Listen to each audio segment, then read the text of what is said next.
Hello, friends. Welcome to Worldbuild with us, the podcast where we create fantastical worlds. Fantastical worlds. With help from you, our listeners. My name is Rob Hilferty, and I'm here with recently ravished Chris Prunty, along with our extra special guest, Daniel Quinn. In today's episode, we are kind of like a good old pair of jeans that have been stretched and worn out, or a nice sweater, that's got like stretched here. We're gonna sit relaxed, comfort. Like I'm leaning back a little bit, so excuse big old hog's leg. Yeah, well, no, careful, no. But we're going to be talking about the process of world building. We're going to be talking about just how we do it and the journey that our podcast has taken in the last 20 episodes.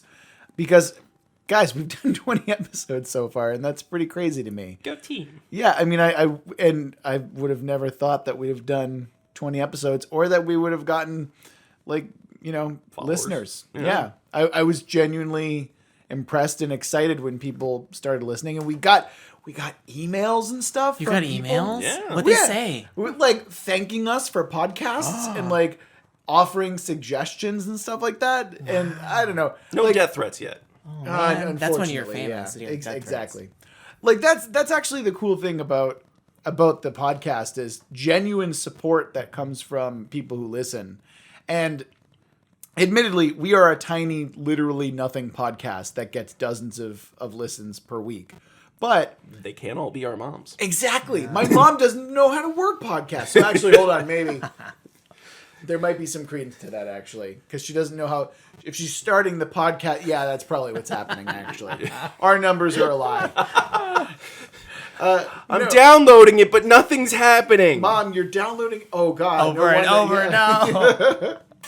Anyway, so yeah, Chris and I started this podcast back in... Oh, man, is it August now? August.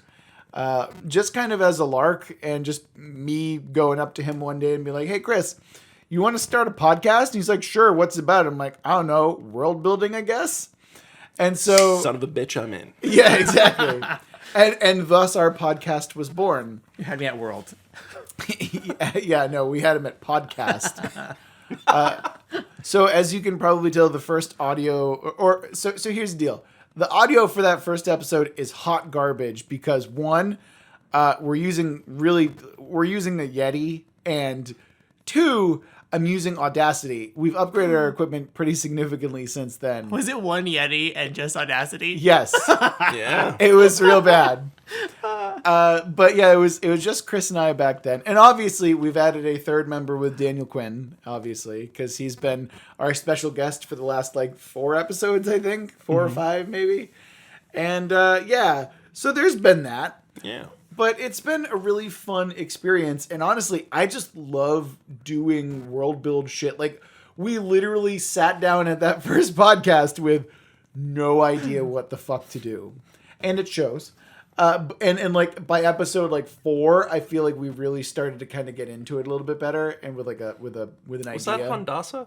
Yeah, I think Hondasa is where we actually started to get our shit together. And don't get me wrong, I feel like 30 episodes from now, if we continue to do this, we're going to be like, oh, wow, we had no idea what we were doing 30 episodes ago.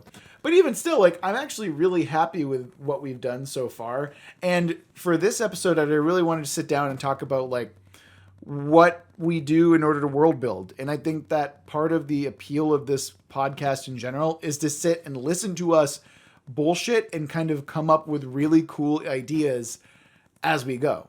I just like soaking up as much media as possible, and usually then either thinking about what I would like to do or how did they get there and what references are they making. Like seeing Dr. Sleep and how it references The Shining, like seeing where you get from point A to point B. You know it's a sequel, right? That's what I mean. The Shining to Dr. Sleep. That's how they got to one to the other. It just sounded, the way that you said that, it made it sound like you didn't know that it was a sequel. It's a sequel? Yeah. Yeah, but I kind of agree with you on that. I feel like a lot of the creative process for me is just consuming a lot of media, whether it be reading a lot, listening to a lot of podcasts. And for me, I think one of the most important things about world building especially is like history, or at least reading and learning about history. And I mean, I think I mentioned this on the podcast previously, but Dan Carlin and Hardcore History is one of my favorite podcasts of all time. It's always good, and he's always such a provocateur when it comes to stuff like that. I literally drop whatever I'm doing and listen to his newest podcast. I don't have that set up on any other podcast but his. When a new one comes out, I'm like, guess I've just lost 5 hours of my life because a new Dan Carlin episode came out. Damn. Well, it's an event. It comes out like once every 6 months. But beyond Dan Carlin, I feel like reading and learning about history is really important because you get an idea of how and why things kind of come together and work. And it's like such a rich vein of creative energy. Like, I don't know, like there's obviously stuff that I've just blatantly stolen from and like reworked or like kind of twisted or like maybe take the concept for and just shift it around. And then that's how you come up with really fun, interesting ideas. Yeah. I mean, one of the things I think that's interesting and different about the way that world building works, at least in this context, is that normally, when you're writing something, right, it's a solo process. So you're absorbing information, just like we're talking about, but you're having to mediate that with yourself and with the genre in general. But in this kind of world building, it comes closer to what role playing really is, in that it's kind of a yes and experience. So everyone's coming to the table, they're shooting things at the wall like you might in a writer's room, and you don't really know what the result is, but you want that sudden common insight where you're like, oh, that's the idea. Yeah. Yeah, and that's that yes and approach that comes from improv. There's something about the aha moment where we look at each other and we're like, oh, that's such a cool idea. Where like that's like the feeling that I love. And I love the collaborative experience as well. Like from the beginning, I mean, it's called Worldbuild with us. I've always wanted a collaborative aspect to be kind of front and center when it comes to the podcast. I think it's cool. Like I mean, it comes up with better material. So I'm thinking back to like a way a lot of writers' rooms work now is they have for a lot of consultants too. So like in Silicon Valley, there was something like I think 900 outside consultants. It's insane in the sense that they're able to rely on all these different experts and forms of resources. So when they get in that writing room, they have everything on the table they can play with. And so like the whole process of world building with a group is super fun because you don't know what's going to come out of it because you don't know what's in the other builders' heads, And you don't get that singular experience or point of view where it's just like, sorry, I came up with this idea a little bit and I really want it to be kind of this thing. Right. And you can convince me of otherwise, but you're going to have to convince me or keep some of what's there, some of what I saw. The George Lucas approach. Yeah. Well, to be fair, George Lucas just fought with a lot of the people who knew better. Right. And then you can obviously tell like George Lucas having free reign is where the Has a problem. Exactly. Nothing but transitions. Yeah. Well, yeah, and fucking like left swipes and right swipes. It's diversity of ideas is what makes it work. To be fair, the only reason George Lucas is even remotely as good as what he does is because he just blatantly stole from Akira Kurosawa. Oh, I thought you were about to say like his wife's editing. That too. That also helps immensely. But no. All of his good ideas come from Kurosawa. Like, come on. Anyway, I'm not getting into that right now. I know that's not actually. Now you're gonna get some hate mail. Yay! Yeah, whatever. Hate mail finally. Yeah. Oh, death threats! Yes. Yeah. I'm not sure if you've ever heard of the concept of like Fox and the Hedgehog. You have, with storytelling and world building or anything. It's kind of it's from an old poem, and I forget the guy's name, but Isaiah something. He was talking about how a fox knows many things, a groundhog knows one big thing. And I've seen that that's true of everyone who I know who either creates stories, DMs, or does anything. It's either you focus on everything of the little details of where, like, every blade of grass needs a backstory or, like, the Tolkien-like approach, or... Shut up! Or you do it as, this is my big concept. I'm not going to explain any of it. Fuck you, it's magic, or it's science fiction. You're going into this direction. That random soldier, never gonna come up again. It's why I didn't give him a name. He was soldier in the hallway who said, yes, sir. Just get on with your damn life. Yeah, I mean, I feel like we kind of have both approaches down because I feel like we go with... I mean, if you look at how we started, we were like, all right, what do you want to do for a world? I don't know. And then like went from there, and then we've refined it. And the idea, like, but what's funny is like that core idea of like, hey, let's just have a world where there's a bunch of gods that's come together and like, everyone, like, there's just like these little fiefdoms where, you know, where like gods are real and they're in these objects. Like that idea has never changed. Yeah. It just evolved and kind of we've grown, you know, like more and more with it.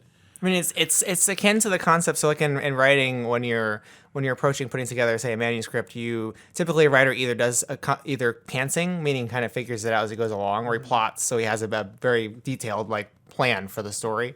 But here it's kind of like pantsing with a backbone, because like you're saying, like there's that backbone of like this is the concept of the world, but you're pantsing your way, you know, it's through each concept. Yeah, I've heard of gardening or yeah.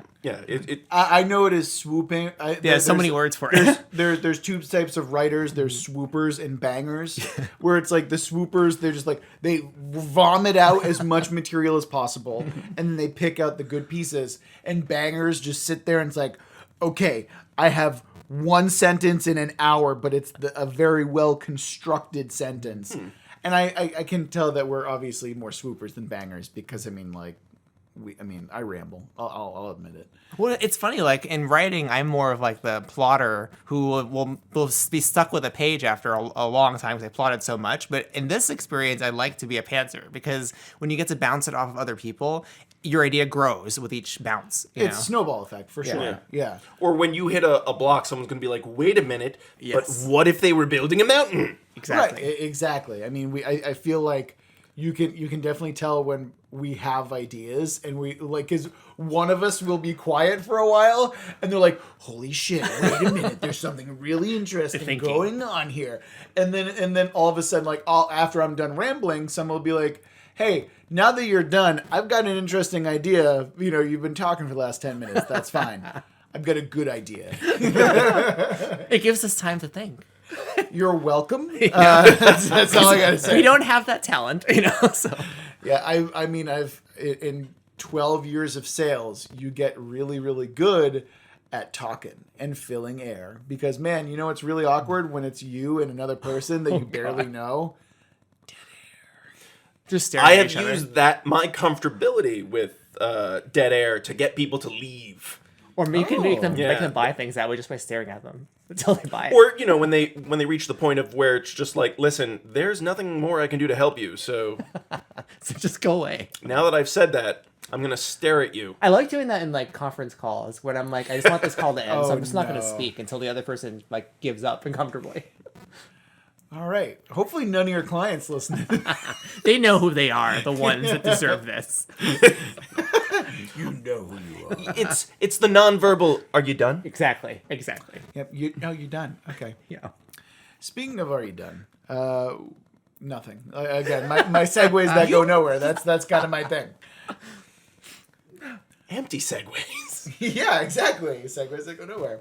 The other thing that there are so many great websites that I should give credit for, but don't, that are just like treasure troves of ideas. Like basically all of r/RPG is like a valuable like resource for pretty much anything that we do in world building. Strangely enough, the r/worldbuilding subreddit is mostly just filled with 12-year-olds like drawing like something that's kind of cool that fits in their quote unquote. It begins world. with my world. Unless so it has they're this in it. listening to this, in which case I'm sure they're one of the good ones. Probably. I mean, they would know if their stuff is crap until it's too late, in which case, I mean, we've already got you. So anyway. No, but stuff like the Alexandrian is a great website that I always recommend. I've shared stuff with you guys before. But that's the thing, is like when you engage with like the mechanics of how world building works, when you sit down and read about how this stuff works, it actually makes you a better world builder just by virtue. I mean, like I have a couple of books by Wolfgang Bauer on world building, and I would recommend sitting down and reading some of those essays at some point.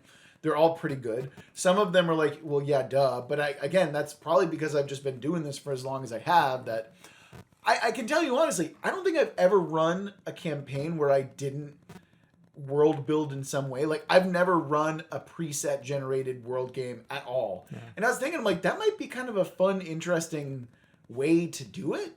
It's fun to take your own way with it. Well, yeah. But do you mean it would be fun to run a pre-generated one? Yeah, because I feel like, okay, at that point I'm just focusing on the game there. and like the plot itself. But there's something that's like, It doesn't scratch my itch, right? Yeah, right. Right. It's like, Yeah. well, that's But I also guarantee you, any player, if you allow them the amount of freedom that you've done before, they will take it somewhere where that It won't gets work thrown anymore, out. the module. Well, yeah, obviously. I've but- done that before where people have just like, all right, this is what's going to happen. And just like, you just blew up the town. That town was really important. Are you talking about that Fallout game where you like set up months of quests for the Brotherhood of Steel, and everyone is like, we don't want to go to the Brotherhood of Steel? Yeah, thanks. I mean, to talk about like world building in general, one thing I think that's important too to remember is that you world build for a purpose. So you mentioned our world building generally being kind of a wasteland, and that's because there's a lot of immature writers there that haven't really written anything yet. But part of it is because you can't world build for the sake of world building, right? So like we're world building with the idea in mind that you could play in this world and make a specific story in it, right? Or you could write a story in this world. So like when you run a game, you're dealing with a handful of characters and a single goal potentially that's very narrow in scope, and that's where really the story happens. Mm-hmm. So we're kind of creating the lattice work so you can create the actual thing that happens. Exactly, and I think that actually creating the lattice work is super fun. And also, just to clarify, r/world building is not a wasteland. I'm the contrarian, so I'm going to say it. Because no, it's not a wasteland. It's totally fine. It's just that it's not the type of content that I want. For some reason, r/world building is like, there are a bunch of like, here's like, again, I apologize if this is you. Send me the hate mail. Yeah, no, this is really not what I'm into, but it's like, this is the image for a fantasy world flag that I made. I'm like, that's not helpful. Like, yeah, it's like, okay, great. But looking at artwork, usually like just a destroyed NASA starship that's been overgrown by trees and everything. So something like that usually makes me go just like, oh, that would be pretty cool That's to true. do, like a space See, station. when That's you more say fun. it like that, that's cool. Yeah. But I'm talking about like, okay, This is my flag. Here's my Right. furry MC main character, Yeah, which they refer exactly. to them there. Honestly, I'm cool with like, look, if you want to show off main character art, that's totally, I understand But that. putting it in the world building sub. is- Right, Yeah, that's like, what I how mean. dare Where I'm you. like, okay, why is that world building? What about that is world building? If you gave the core- story of how it got the red, the yellow Yeah, it would be stripes or helpful. anything. Then we can talk about it. I mean, there's But a think there's a that's the Quora problem. thread about world building. I think it is a Quora that has a really good one where it's more like, here's a concept, how could this work? But it's from a science fiction perspective. That's interesting. I think that's what I'm more interested in. I'm not interested in like, hey, let's draw a continent, or like, hey, this is my map. Like, I've never seen a map and been inspired by something. When I world build, I want to world build with like, look, these are like my express desire whenever I sit down and do the podcast is I want somebody to listen to this podcast and be like, oh, that's a cool idea. I'm going to steal this, or I'm going to use this aspect or whatever. I do not feel inspired when I sit down and look at a map. I've never sat and looked at a map and felt like, wow, that's really cool, except for the United States of America. You can't see it, but I'm saluting. Sometimes looking at a map, and the reason that I like sometimes drawing out a map is to be like, okay, these two people would fight because they have shared borders. This person would fight because if they're going to fight, it would be a naval style warfare to deal with. Something like that is having the geography down sometimes does help. I understand that, but you're really not looking for inspiration at that point, right? Like at that point, you've kind of got like now you're looking for hooks more than anything else. Yeah. I think that's a little bit different. Inspirational hooks. So you mean Sure. there you're like kind of like giving reason to what's in the map. More or less. Yeah. Or every now and then it can also be like in our last episode where we're just like, this area is a little bit empty. What can we put in it? Right, or like the other thing that I really try and do, it's like, hey, what are we missing? Like, if there's a glaring, obvious thing that we don't have, why isn't it there? And what can we do to kind of evoke that? Like that's really important for us to, I don't know, I feel like if you want verisimilitude, if you want your world to feel real, it has to feel as though like, oh yeah, this thing existed all at once. You can't just be like slapdash, like tossing shit all together and like hope it, like it can't work like that. I mean, the other thing too is like, and this points to how you can make the pieces that you're building make sense in a larger context. I like to think of it as like economy of language. So like, say you have like Lord of the Rings, a typical example.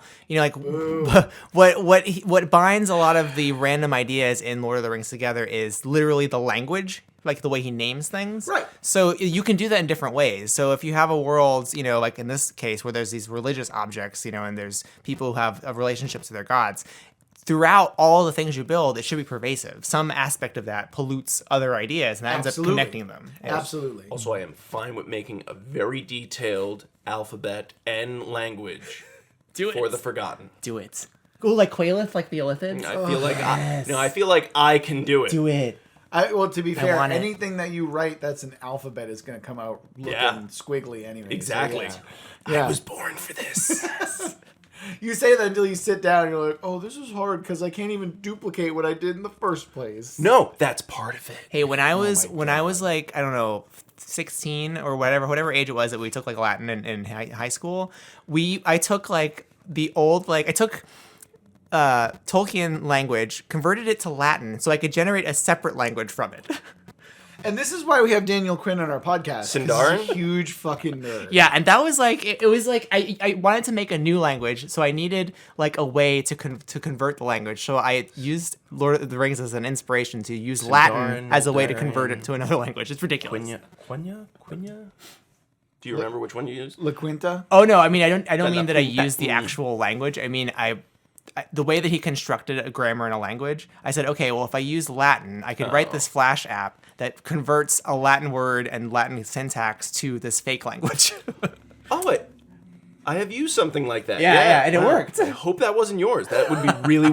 All right, and with that very nerdy conversation out of the way, one thing that I did want to talk about pretty quickly when we are talking about world building in general and the podcast, I did want to have an aside in kind of like our mission statement type thing, because I wanted to make sure that when we talk about really, because we're world building and, like ideas fly and stuff flies, but I also want to make sure that people who are listening understand that we have the best of intentions in mind. Like, I understand that there are certain topics and certain ideas that can be very sensitive, especially when it comes to anything related to racism, sexism, colonialism, classism, ableism, all your isms. Oh yeah, I mean, yeah. Let's get the isms out of the way, and also slavery. Like, I think it's important to understand that when we approach world building, it's coming from like a history building context, and that we're not shying away from it because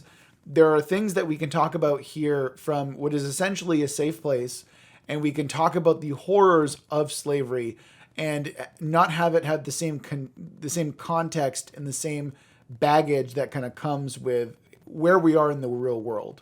So when we might talk flippantly about certain subjects, but know that we are aware and are conscious of what we're talking about. And so if you think that there's a problem, if you find anything in the podcast to be slightly problematic or whatever, I'd love to create a dialogue that we can talk about stuff like that, because I think it's important that we are aware of this type of thing, and also we can talk about it, because I mean, that's what we're here for.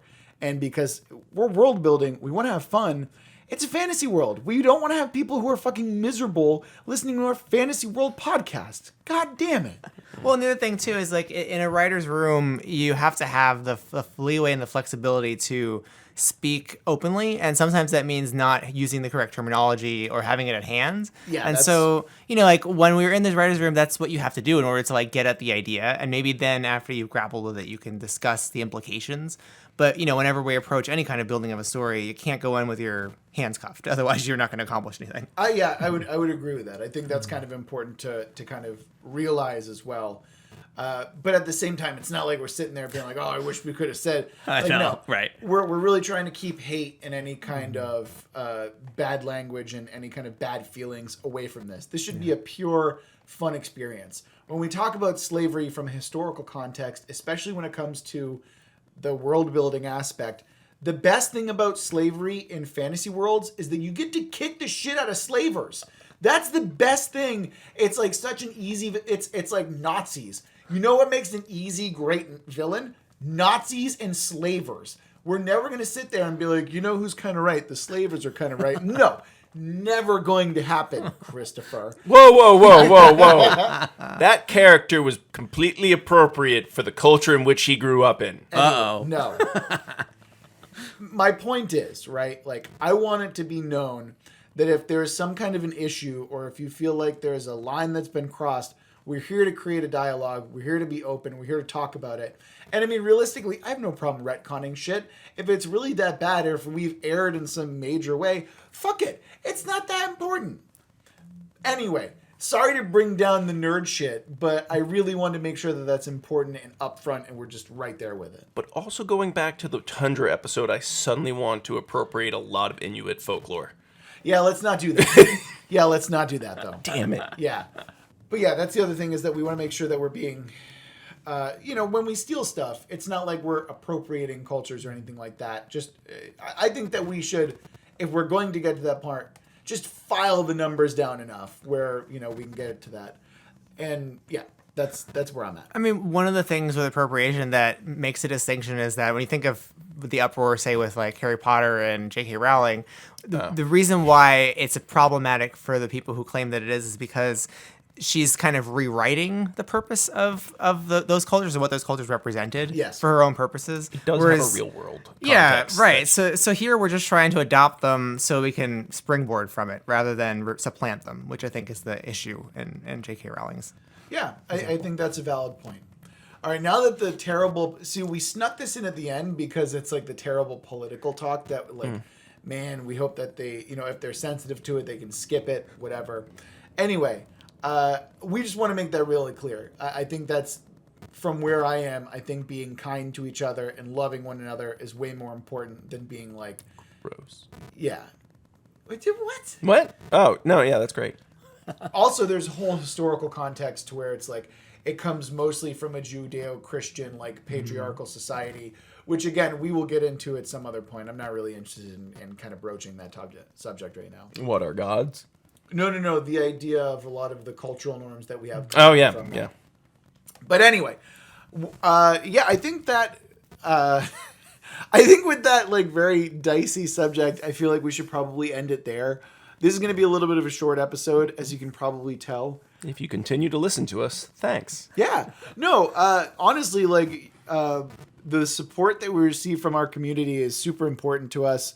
We are an incredibly small podcast, but again, like, we love hearing feedback from you guys, whether it be, with a new idea or a criticism or, like maybe something we missed. Anything that you want to contribute, we're here to listen, and we love hearing from you guys. So if you want to contribute anything, if you have any questions, if you want to send us some feedback, go ahead and email us at worldbuildwithus@gmail.com. And we send hate mail. Yeah, send hate mail too. Fuck it. I mean, if you think we're... I purposely didn't bring up the death threats and hate mail this episode. Yeah, that's fine. No, if you want to call us all, like libtard snowcucks, that's fine. Snowcucks? I know, snowcuck should be that's a thing, good. right? I like that sounds great. Because it's snowflake and cuck at the snowcuck. It's double the Look, insult. I'm gonna toss that out in some conservative circles and see how they feel about it. Well, I was actually really upset that no one ever ran with abomination. Oh, how come? I never heard it once. Because it's too long. It's too long and it's hard to spell. Oh, bummer. Super quick. Bummer works so super quick and easy. Come on, this is an abomination. Abomination also sounds like a villain. Yeah, it's super we gotta villain. bring it does Obama sound back kinda just so cool we now can that make I- up these terms. What? We gotta bring Obama back just so we can make up these terms. Can he I'm be sure a the vice conservatives president? can get on board for that, right? All right. Anyway, I am here, Rob Hilferty, here with our new permanent special guest, Daniel Quinn. Still special guest. Still special guest. Will continue to be a special guest, as well as Chris Prunty. I'm just special. You're very special. Until we hear from you next time, be well, be safe, and remember that we love you very much.